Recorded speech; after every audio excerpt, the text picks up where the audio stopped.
Okay, hallo und herzlich willkommen wieder zurück auf dem Kanal Computersachen. Nostra-Protokoll, was geht? Nostra-Protokoll, was ist Nostra-Protokoll? Nostra-Protokoll ist ein Messenger-Protokoll, das ähnlich aussehen kann wie Telegram oder für Twitter gibt es, glaube ich, sogar einen Clone und das schaut aus wie Twitter, also X dann jetzt in der modernen Fassung nach der Änderung. Es gibt Telegram-Seiten, die schauen aus wie Telegram, also man hat dann quasi Nostra, aber schaut aus wie Telegram. Kann unter Umständen am Anfang ein bisschen hilfreich sein, aber ich möchte euch generell einfach erst einmal erklären, was Nostra ist und was ihr damit machen könnt und wo die Haken, Ecken und Ösen denn so hängen. Gut, Nostra war vor einem halben Jahr schon mal ein kleiner Boom, dann hat sich das ein bisschen gelegt und jetzt am 25. August soll ja der neue digitale Service Act in Kraft treten, der sich dann mit den Daten beschäftigt. EU-weit ist es zwar eigentlich erst 2024, aber wir machen das schon 2023, das heißt, ihr macht es schon 2023. Und damit soll sichergestellt werden, dass man nicht mehr so viel von Spam und so weiter belästigt wird, dass die Dienstanbieter quasi verpflichtet werden können, diese Inhalte innerhalb von 24 Stunden zu löschen, sollte diese nicht der Wahrheit entsprechen oder sonstigen. Was das Thema Sonstige angeht, kann ich euch nur sagen, alle großen Plattformen sind quasi davon betroffen. Facebook, Instagram, Telegram, YouTube und so weiter. Man soll vor Werbung geschützt werden, die man nicht will. Da gibt es durchaus viele positive Sachen, die also wirklich gut zu heißen sind. Allerdings weiß keiner so genau, wer jetzt eigentlich wirklich darüber entscheidet, was gelöscht werden muss und was nicht.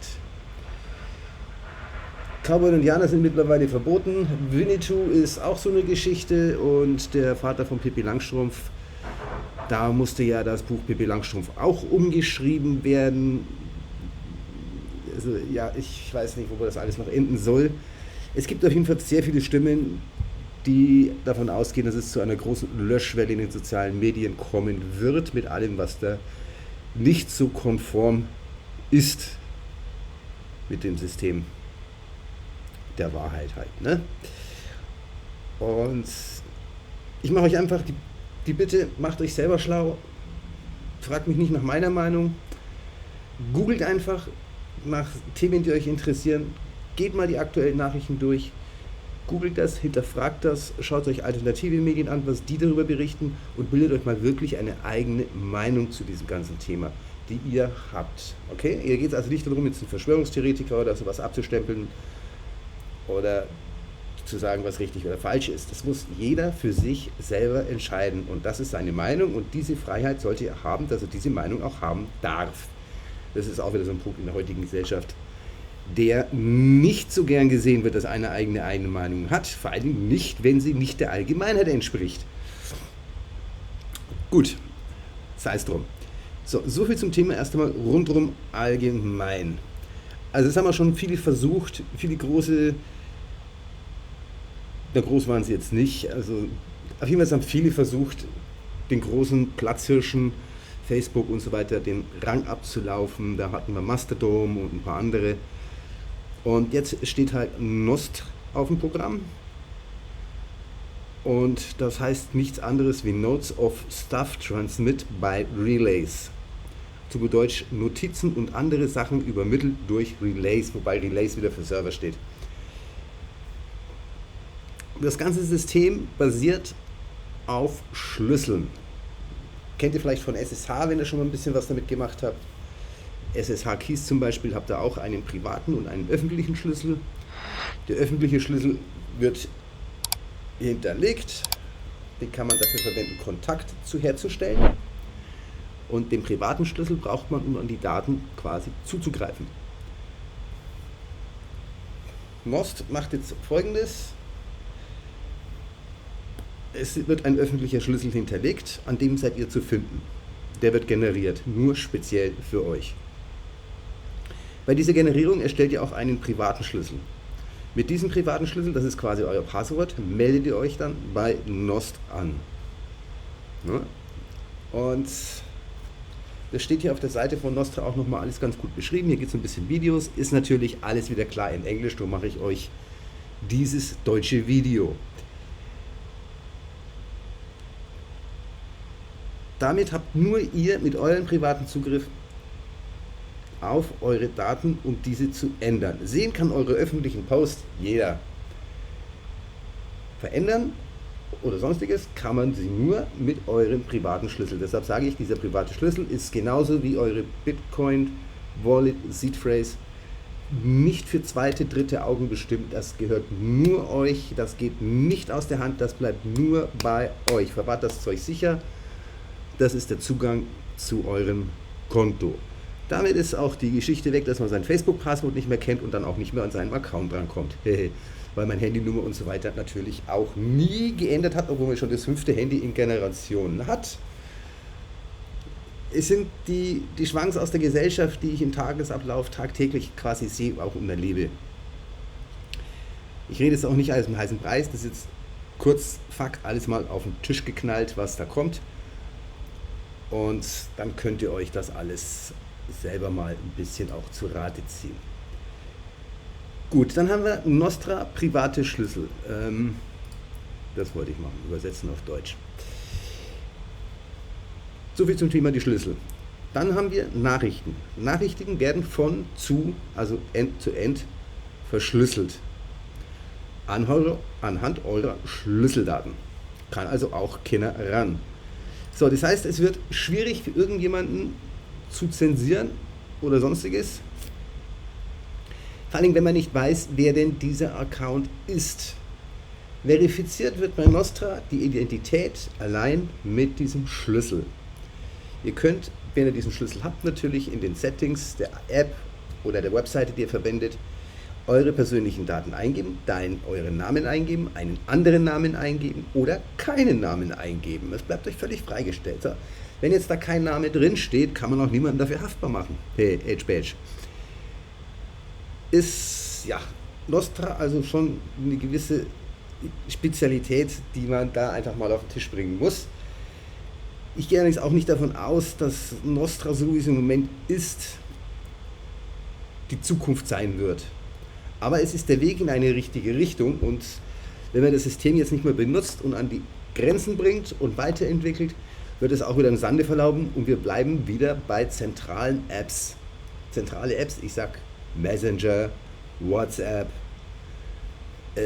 Telegram gehört ja mittlerweile auch dazu, sind zwar noch bei Telegram noch nicht zensiert, weiß aber auch nicht, wie lange die den Druck noch standhalten oder sich dagegen stellen.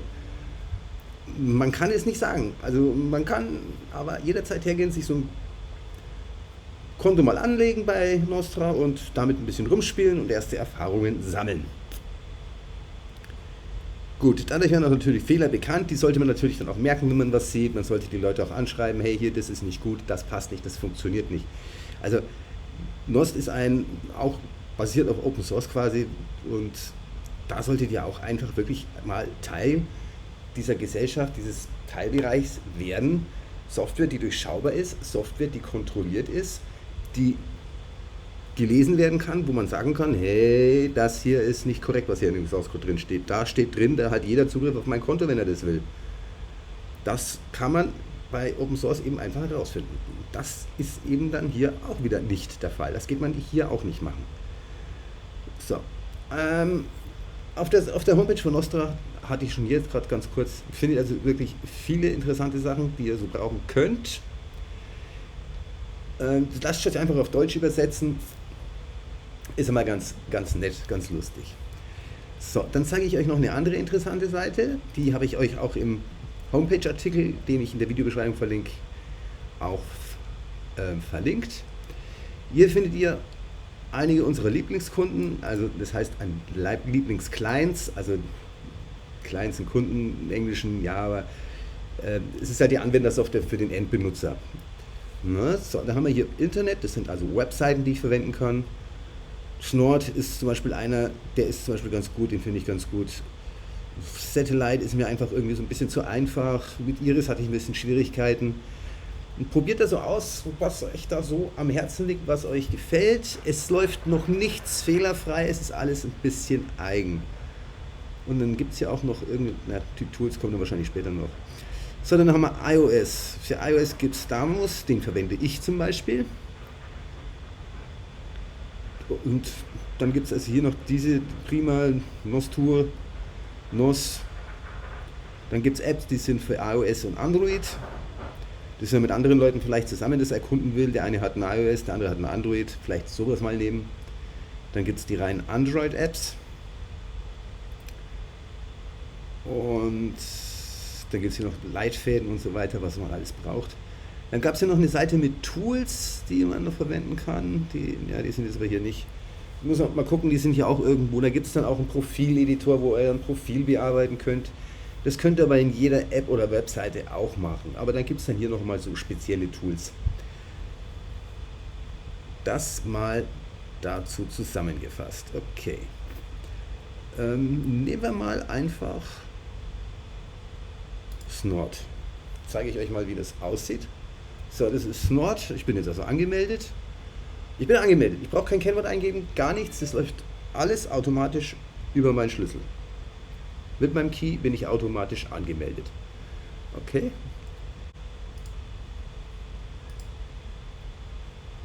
So, jetzt habe ich mich abgemeldet.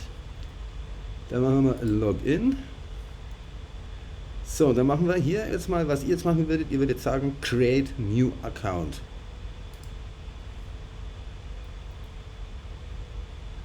So, Save Your Keys.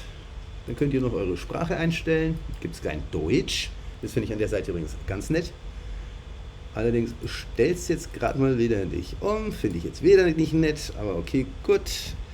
Ich sage ja, die Seiten, also es funktioniert noch nicht zu 100%ig alles wirklich fehlerfrei. Your Public Key, das ist der Key, den könnt ihr weitergeben, da könnt ihr den Leuten sagen, hey, unter den Key bin ich zu erreichen, da findest du mich. Okay? Den könnt ihr dann hier kopieren. Und das ist auch der Key, mit dem ihr eingeloggt werdet, den seht ihr auch immer bei euren Posts mit dabei. Wenn ihr keinen Namen eingetragen habt, wird dieser Key eingeblendet, ansonsten seht ihr euren Namen oder den Namen, den ihr verwendet. Und drunter wird dann quasi der Public Key nochmal angezeigt. Dieser private Key hier ist nur für euch, das ist quasi euer Passwort. Okay, den dürft ihr nie weitergeben und nicht verwenden. Ihr seht auch, das ist ein Pünktchen dazwischen, ihr seht also hier nicht den kompletten ganzen Key jetzt halt gerade. Ne? Spart mir die Sache, das auszugrauen, weil es dann keiner aus Versehen benutzt. So, dann sagt ihr, I have saved my keys, continue. So, dann kann ich einen Usernamen eingeben.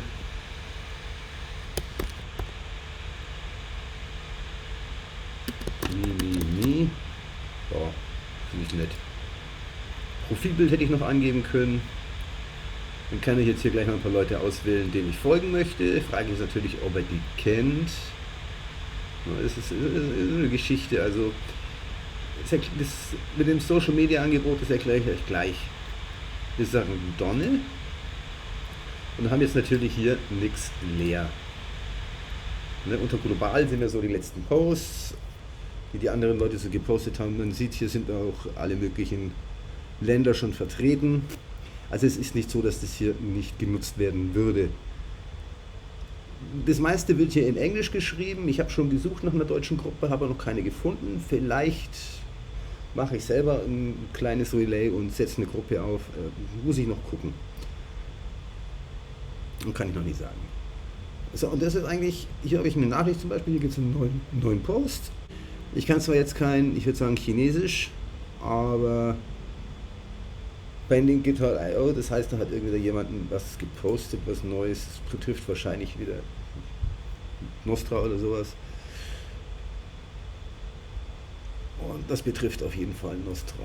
Okay, hier oben würde dann euer Profilbild angezeigt werden, wenn ihr das dann drin hättet. Hier habt ihr Benachrichtigungen. Hier könnt ihr Direktnachrichten schicken, wie gesagt, die sind verschlüsselt, da kann auch keiner mitlesen. Dann die Suche, wo wir auch gerade drin waren. Und noch ein Schmankerl ist jetzt hier einfach mal Wallet. Diese Wallet-Funktion basiert auf Bitcoin. Wird ausgeführt allerdings unter einem, ich beschreibe es jetzt mal als Zahlungsanbieter Lightning. Okay, wir bezahlen hier mit einer Währung, die heißt Lightning, und 1 Million Lightning, also Satoshi, sind quasi sind ein Bitcoin oder 1 Milliarde. Ich kann es mir nicht merken, irgendwann habe ich es mal im Kopf. Man kann hier Connect Wallet machen, kann man sich eine Wallet erstellen. Man kann aber auch eine bestehende Wallet, wie zum Beispiel Wallet of Satoshi oder sowas, verwenden. Allerdings habe ich das unter einer App eintragen müssen, weil das hier unter Snort nicht ging einzutragen. Also hier kann ich keine Wallet of Satoshi benutzen. Das ist also noch nicht alles so hundertprozentig sync. So, und das war es eigentlich alles, wie es so jetzt aussieht. So, jetzt machen wir mal Folgendes. Wir drücken hier unten auf das Plus, hier unten rechts, hier ist meine Maus. Und dann können wir jetzt was schreiben.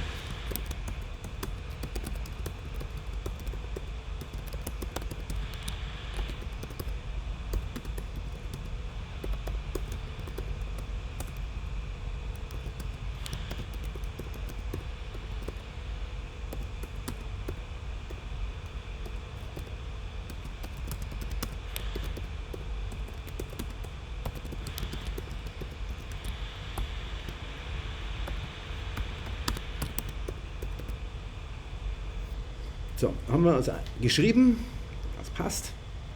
Wir können hier dann auch noch Fotos, Bilder anhängen und so weiter. Das funktioniert aber eigentlich auch in der Regel mit den Apps auch ein bisschen besser. Also reine Textnachrichten würde ich hier machen, kann man jederzeit mal nebenbei machen. Und Posts mache ich eigentlich immer auf dem iPad, weil ja, ist vielleicht auch ein bisschen Gewohnheit. Okay, das war alles. Dann können wir diesen Post absenden.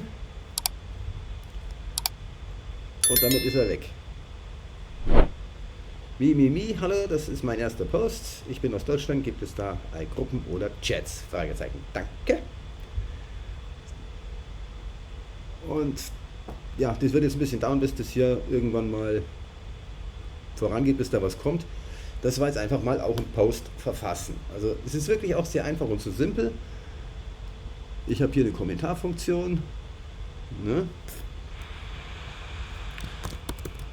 Ich kenne keine Punkt. Replay. So, wir können das Ganze mal aktualisieren. Ich weiß nicht, ob das schon drin hat. Kann vielleicht auch ein bisschen dauern. Okay, was gibt es noch zu sagen? Wir haben vorhin am Anfang beim Namen auch das Wort Relays drin gehabt, Server. Das möchte ich euch ganz kurz erklären. Eure Nachrichten, eure Posts, so wie wir hier jetzt einen verfasst haben, der wird auf diesen Servern oder Relays gespeichert. Das heißt, habe ich in meiner Anwendung jetzt ein Relay konfiguriert, dann wird es nur auf diesen einen Relay gespeichert, auf diesen einen Server. Habe ich jetzt standardmäßig die 4 Relays drin, die normalerweise vorhanden sind. Settings, mal schauen, ob wir das irgendwo finden. Performance, Language, Deutsch, Automatic Recognition.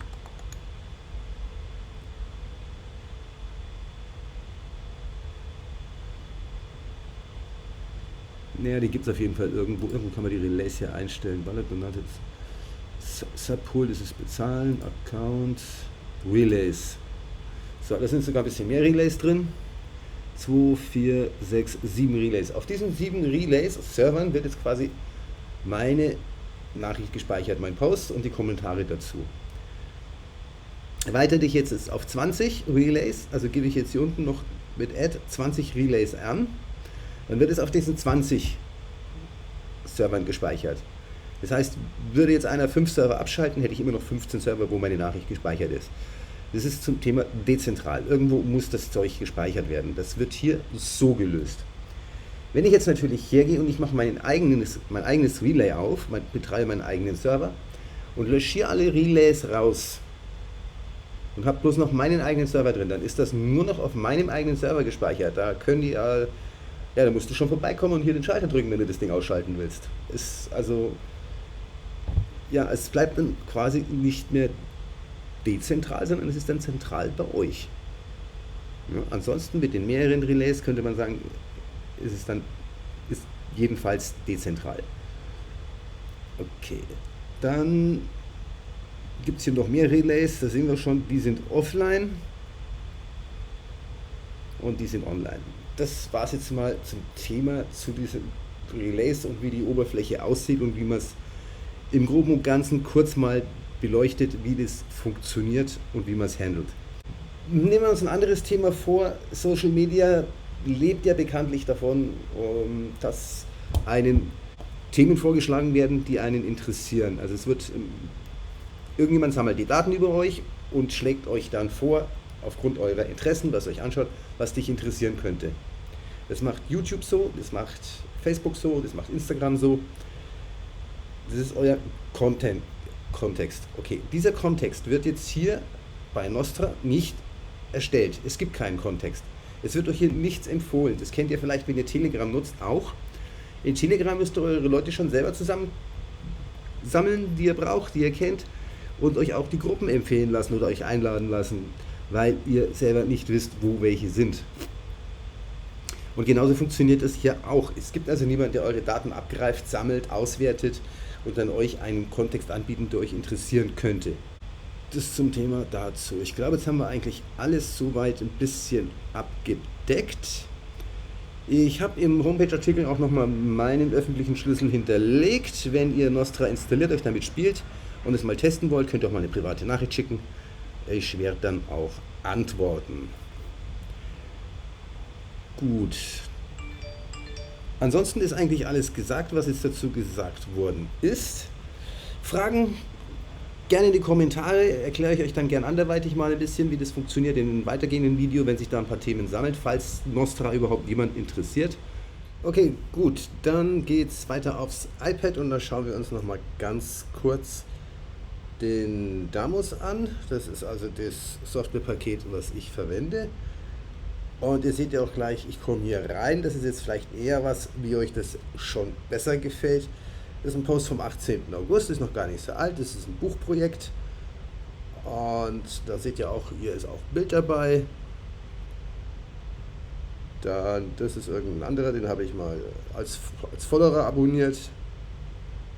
Der postet so ein bisschen recht viel, aber ja, so richtig mein Ding ist das auch wieder nicht.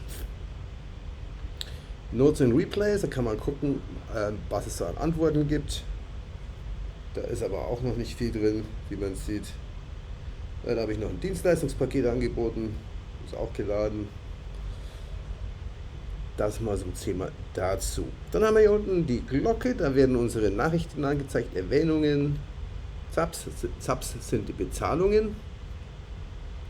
Und alle, da zeigt er uns alles an. Dann haben wir auch hier wieder die Suchen-Funktion. Für mich ist es auch noch Neuland.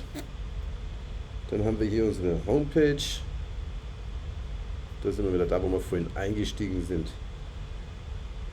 Dann gehen wir hier oben auf das Profilbild. Also ihr seht, also ich habe ein Profilbild hinterlegt.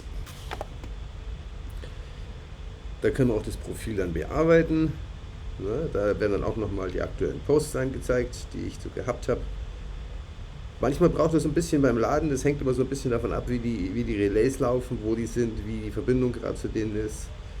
Aber in der Regel funktioniert das eigentlich schon brauchbar.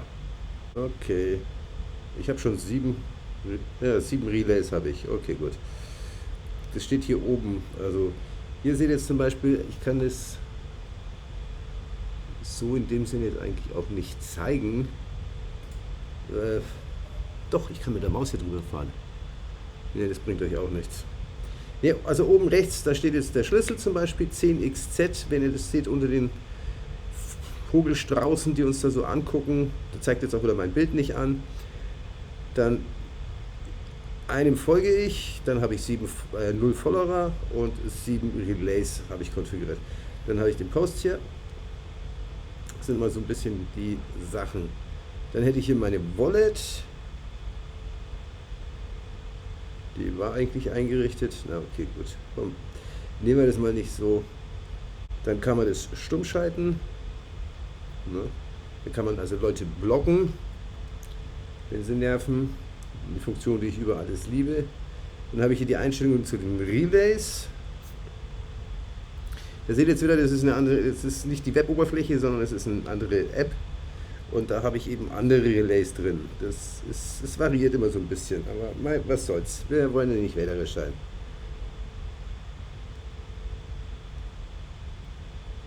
Dann kann man sich Lesezeichen setzen für Sachen, die man haben möchte. Die werden dann hier angezeigt, da kann man dann später dann recherchieren und dann haben wir nochmal die Einstellungen. Die Schlüssel, die zeige ich euch jetzt nicht, weil das sind meine Schlüssel natürlich hinterlegt. Dann könnte ich mir hier das Erscheinungsbild noch verändern. Also die ganzen Einstellungen drin. Okay, dann gehen wir wieder mal nach vorn.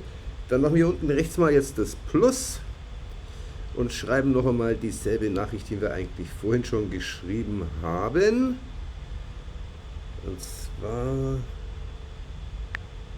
ich bin auf der Suche, ja, der Suche, ja, der Legastheniker greift wieder durch.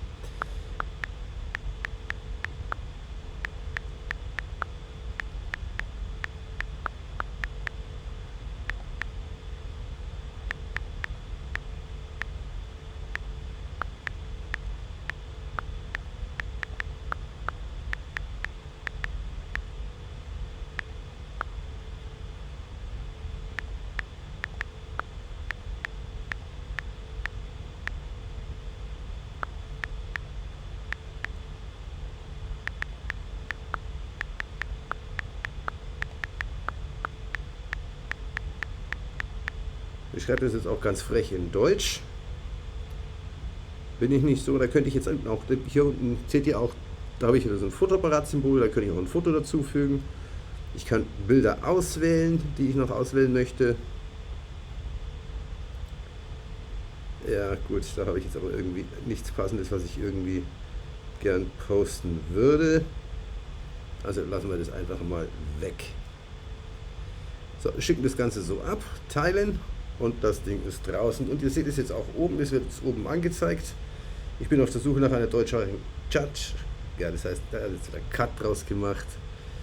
Ich meine Rechtschreibkorrektur, wie ich sie liebe. So, dann gehen wir da zurück zu unserem anderen System. Und ansonsten würde ich mich freuen, wenn ihr ein Like da lasst, den Kanal abonniert. Und vielleicht noch die Glocke dazu, dann verpasst ihr auch kein Video mehr. Ansonsten solltet ihr Probleme, Fragen mit eurem Computer generell haben, Netzwerkprobleme, Einplatz-PC mit Problemen, Virensoftware, Schadsoftware, einfach mal den Computer aufräumen. Die KSC übernimmt IT-Dienstleistungen bis zum Netzwerkmanagement hoch in allen Bereichen gegen 25 € die Stunde, ohne Vertragsbindung, gegen Rechnung. Gut, den Link verlinke ich euch natürlich auch unten in der Videobeschreibung. Und ansonsten, wenn ihr den Kanal finanziell unterstützen wollt, findet ihr das auch unten in der Videobeschreibung bzw. im Homepage-Artikel. Dann bis dahin, gehabt euch wohl und bis zum nächsten Video.